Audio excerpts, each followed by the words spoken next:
The JLR interview series. Okay, so it's just after 3 p.m. Thursday afternoon here in London, and I have another special guest today on Jazz London Radio, this time via Skype, based in the States, and it's a new name on the scene. His name is Teymur Phell, and he's a really excellent bass player, and he's brought out his debut release called Monster Volume. So just wanted to say welcome to Jazz London Radio, and how are you? Hi Laurie, thank you. Good to be here. Very good. Okay, that's great. So as I said, so you have a new album. Yes. And the album is actually called Strange Days, isn't it? I think I said Master Volume. Yeah, it's called Master Volume. Oh, it's called Master Volume. Okay, so the thing is, first of all, can you tell us a bit about it? As it's your debut release, and you've got quite a few big names on there. Yeah, well, it is my debut release. This is the album I always wanted to do. It's 100% original material, so it's 10 tracks. I wrote that music in the past year and a half, 2 years.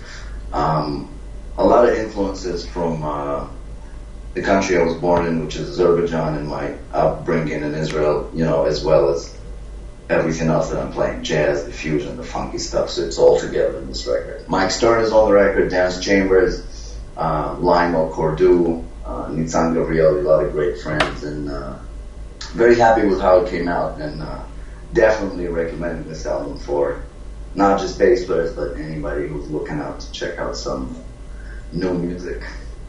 Well, great. So the first thing, taking from that, what you just said is, so you've written all of the tracks yourself, so that's really good.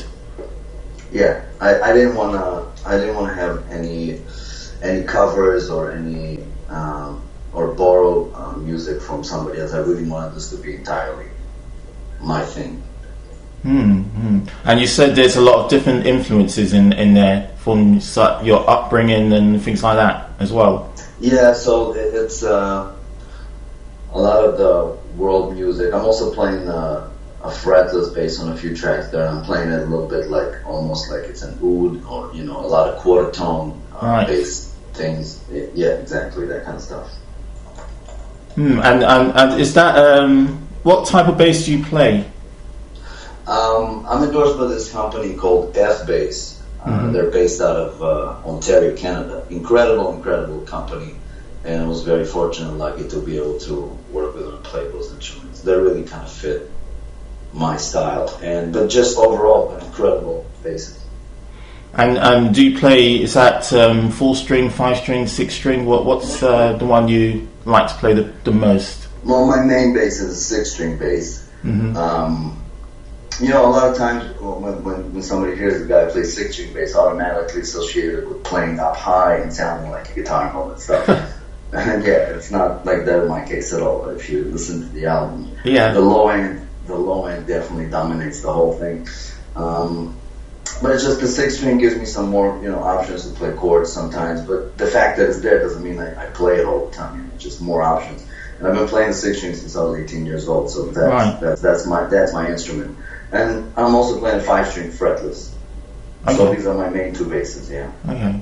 With the 6-string, I don't know if it's true or not, so maybe you could help me out on this one, but say back in the days when, there was a while when synths and stuff was replacing live musicians, especially around the sort of late 80s, early 90s, and I heard that 6-string was kind of a reaction that sort of keyboard players were using synth bass and were able to go lower, and the 4-string bass couldn't match it. Is that true, or? Part of it. Oh, okay. That's probably part of it. Well, basically, Anthony Jackson, the great Anthony Jackson, who I was lucky enough to meet and talk to. He is the one who came up with the idea of the 6-string. He was the first one. Who kind of brought that onto the scene.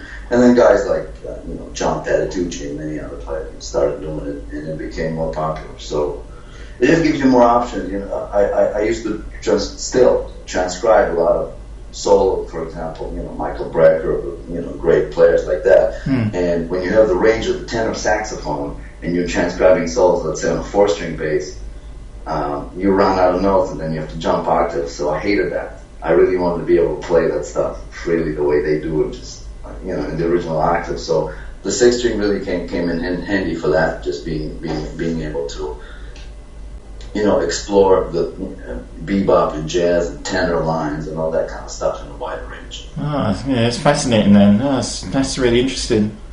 And just covering like some of the guys you mentioned, as I say, you got some really big names on there. Are these guys that you've been playing with for a while? For instance, Dennis Chambers, Mike Stern, and is Bill Evans on there as well? Bill Evans is not on the record. Okay. Maybe on the next one. But yeah, since I came to States, it was the end of 2010. I was very lucky to be able to work with a lot of the people that I grew up listening to. Like you mentioned, Mike Stern, Dennis, guys like Randy Brecker or Bill Evans, Arturo Sandoval, all these great musicians that I grew up listening to. I was a kid. My dad used to give me their CDs, and then fast forward, I'm playing with these guys. So definitely helped put me on the scene and get me going.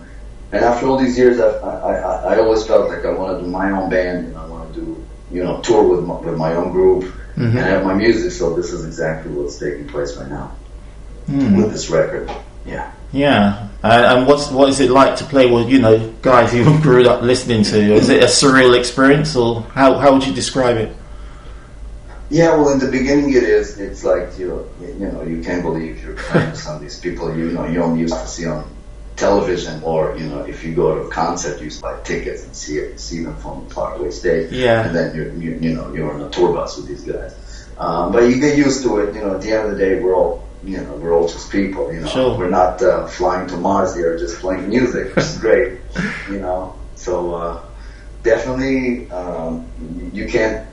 Go play with these guys and like, oh my god, all the time. You got to do your job. You're hired to do something, and you got to do it the best way you can. So you get used to it. And I suppose you also see what the public won't see as their work ethic. Well, yeah, you definitely every great musician you work with, you pick something. You take something from that for yourself. You learn something. Mm-hmm. You see the good stuff. Sometimes in the bad stuff too, when you try to take the good stuff, Yeah, like everything else in life. Yeah, of course, yeah, sure. And I've listened to some of the tracks. I really like the title track quite a lot, actually. It's good stuff, so I look forward to playing that on Jazz on the Radio. We do both jazz rock and jazz funk as well, so it's kind of helping to keep that kind of music alive. And touching on that, I mean, do you ever think about it? Because I remember years ago, the guitarist Carl Verheyen said to me that fusion is back, and he said that to me about 5 years ago, and the more I hear, I keep hearing more and more fusion coming out of both this country, Europe and America. I mean, is there some sort of revival going on? I mean, fusion is such a big word. Basically, anything that you throw in the pot and mix it together becomes fusion. So like you mentioned the title track, Master Volume, yeah. You can hear in the beginning like almost a guitar riff that I'm playing, in this case on the 6-string bass. Like it has a very kind of Israeli, kind of Middle Eastern vibe to it. And then it jumps into a funky fusion-y. So that's also, I think that's something I never heard before. I was trying to do stuff in this record that I was thirsty for. Like, I haven't heard this, so I want to do it. That kind of stuff. So, fusion, if it's grooving, I don't care how we call it. If it's making you feel good, then great, Yeah, maybe it's never really gone away. It's just that the word has maybe made a comeback. Itself. Yeah, a lot of people associate the word fusion with that 80s or with that 80s sound. That you know exactly what I'm talking about. Everybody knows what I'm talking about. So that specific, that specific sound that people might consider too kitschy or whatever. Which is definitely, you don't want to sound like something that you heard in the 80s or 90s, but if you can draw good stuff out of it, and use something out of it for your music, why not? Well, I'll tell you, I mean, I'm not going to knock it. I thought the 90s was an incredible decade for contemporary jazz, and I still do. So Absolutely, yeah. and it keeps going. So Oh yeah. exactly. So yeah, what I want to do in this record is I wasn't gonna, try to cheat myself or cheat anybody else or pretend. I was exactly gonna put out, exactly who I am in this record. So, and I guess, fusion is part of it. So it's there. Okay, great. So just to a couple more things. So, are you in support of your release? When did it officially come out? By the way, where is it available for people to buy? Okay, so since I did this record on my own, and besides composing and producing the whole thing, I also monetized it myself. Mm-hmm. So I hope this is not going to hurt anybody, me saying this, but there's a fashion going on the past couple of years of a GoFundMe campaign and Facebook. You know what I'm talking about, when people ask for money to support their project, which I guess some people have to do. I just felt like I'm not going to be able to go on Facebook and ask people for money. For me, it felt wrong, because I felt that, it's like the pre-order fashion. I felt like I'm going to put out my own money, and if the record's good, then it's going to pay back, and you're going to buy it. I'm not going to ask you for $10, $15 in advance, just to make sure I'm covered in case the record is not good. I still gonna spend my own money, and then whatever. So I put out my own money, and I did the record that way, the way I felt it should be done, and definitely not go out and ask for money, because also record labels, even if you get a decent label to do the record with you, they will only cover maybe 40-50% of it, and they will own most of it afterwards.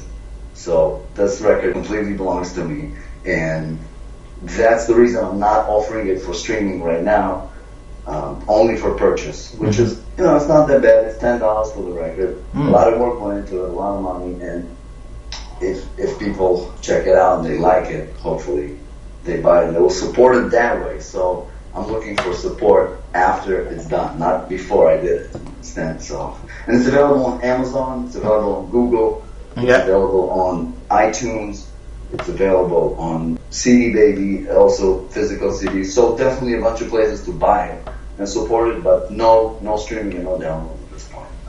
You have to take a stand, for what you believe in at this point. But it will be available for streaming further on. Yeah, sure. Sure. That's interesting what you said. It reminds me. I saw. Jack Dishonette, I've seen him a few times over the years, but I saw him do a talk about 2 or 3 years ago here in London, and he was saying now that musicians have to be, upcoming musicians have to be entrepreneurs as well. So what you say, fits into entirely what he was trying to convey to the audience. Yeah, I mean, the business model has to make sense. So if I'm coming to an audience, like the audience listening now, and I'm saying, look guys, I think this is a really good record. I think a lot of people would find something in the record that they would love, at least a few tunes that we're really gonna like. And I personally love the money, the time, everything. And the support that I'm asking, if you're a music fan, if this is the kind of stuff that you like, for $10 you can buy this product, you can have it, hopefully enjoy it. And I didn't come from a place that I said, I want to do a project, but I need to collect money first. So if you want me to do a record, you better give me money.